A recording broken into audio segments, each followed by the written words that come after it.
The final point that you brought up was that we need to facilitate the implementation of a system to limit pseudoephedrine purchases and thus reduce meth manufacturing in the state. And here's what you wrote to the governor and AG about methamphetamine specifically. Methamphetamine cannot be made without pseudoephedrine. Limiting access to this over-the-counter drug can help to limit access of manufacturers and dealers to this drug. Currently, there are limits on amounts and identification requirements which have limited manufacturing of meth.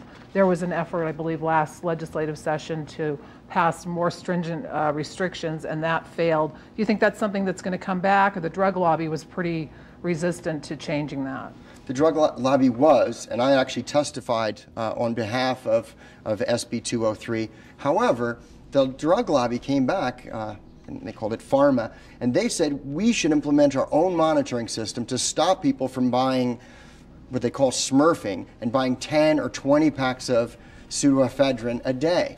Now, to me, they could have this law limiting it, or we could just encourage the pharmaceutical companies or the retail pharmacies to implement a system to stop people from buying 20, 30, 50 packs a day.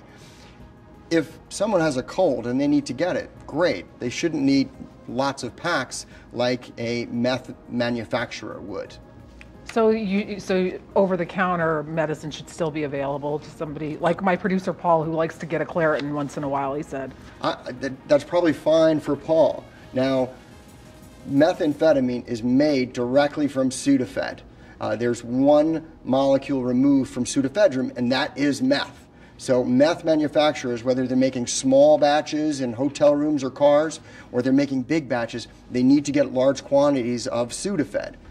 Some way to control it, and I'm not saying exactly how. I know the pharmacies, they got together and they made a counter proposal, and to me that sounds fine, but it wasn't implemented. I'd like to see something being implemented to stop large amounts of Sudafed being purchased and then distributed. Okay. When we come back, where are the biggest drinkers in Nevada? Up north or in Las Vegas? We'll tell you. Don't go away.